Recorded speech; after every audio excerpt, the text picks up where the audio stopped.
On your page recently, you done a little video and you said that you wrote one of the biggest things you've done, was it for last year or just in general, was write a letter to your younger self. Yeah.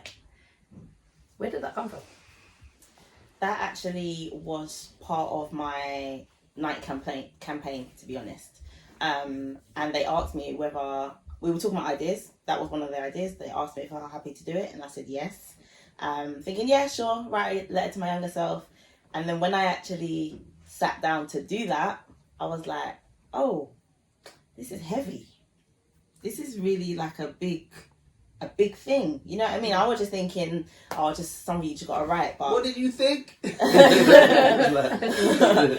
yeah, it was just because, for one, it's like, where do you even start?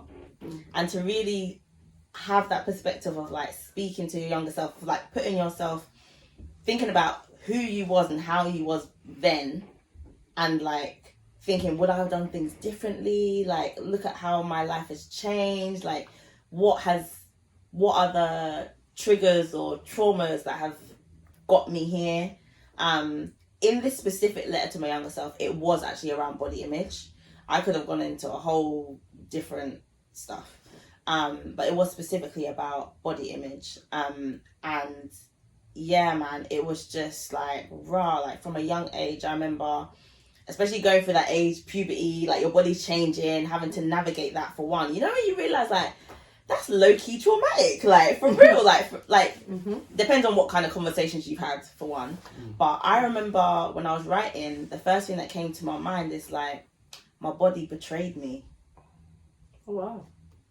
And even as I wrote that, I was like, yo, that is so deep that I genuinely felt like my body had betrayed me, you know, because it's like things are changing.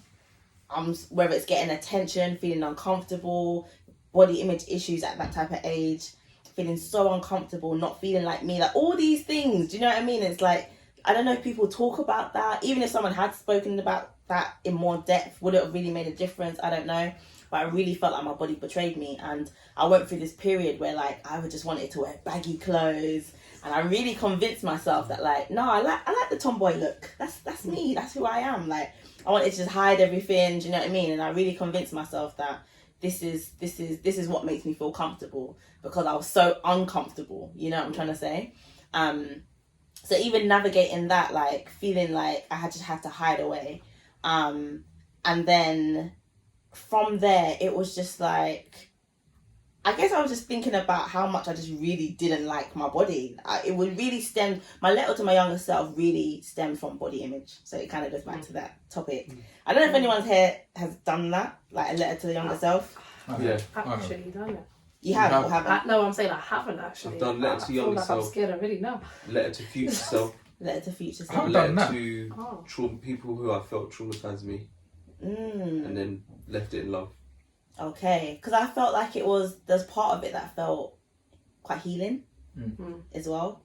Because it's stuff that's stored in your body. Yeah, man. And then, you think like, no, oh man, that's younger, I'm not over that or whatever. But you're really like just buried it. That's the thing, because your brain controls your body in a sense, and we don't unlock some of that stuff. So when you're talking, you're actually bringing it out and you're putting it pen to paper.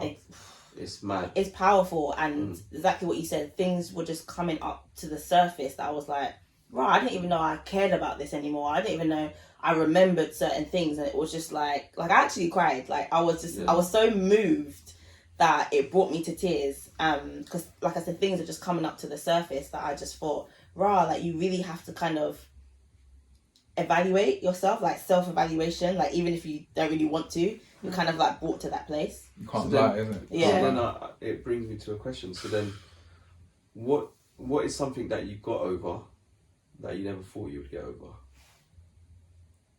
At the time, you might have thought, I would never get over that, but you got over.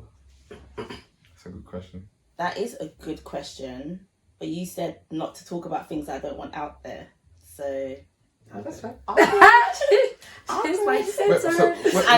I'll say why. It's because the thing that came to the thing that came to the surface is something that I don't think I'll be truthful in saying it's over. Okay.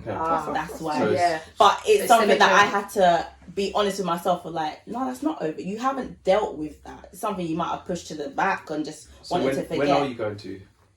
Definitely The working embarked on that. process. Yeah, The working 100%.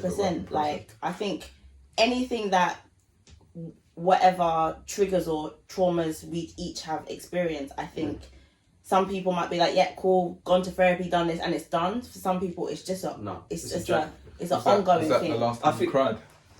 Was that the last time I cried? No, I cried when I saw myself doing the splits on a billboard.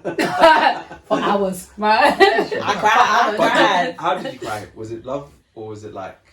No, it was definitely a happy Yeah. tears. Happy tears. When's the last time you cried? And even writing the letter to myself wasn't even a sad thing. No. It was just like almost like a cleanse. It's like, a depth. yeah. When you do it, because you don't realise, because when you do it, obviously you go and do it, but then you realise that because you've been set an intention to actually talk to yourself, because that's what it is. The key is self. Yeah. We don't ever have conversations with ourselves in an intentional way. 100%. So even like, you could look in the mirror every day, but if someone said to you, look in the mirror and talk to yourself in the mirror, it's different. And you know what? It's like understanding that there's always a root to something. Like, you know, when people might be like, "Oh, I'm like this. I've always been like this, man. Like, that's just how I am." No, it's not. come from somewhere, and are you willing to really look at and go back and do you get what I'm trying to say? So Generations as well. 100%, man, and that's why it is so deep. It's like, are you willing to do it? Some people might acknowledge it and be like, nah, and they won't do it. They'll prefer to just stay ignorant and just I'm just like challenging you here as well. It will be interesting to know why betrayal was your fault, because it would be interesting to know where that came from. Why would you go to betrayal about self? I don't want to obviously. No, good question. Like, why did that word come to me? Where did that come from, and is that yours to own? Is that something to cut away?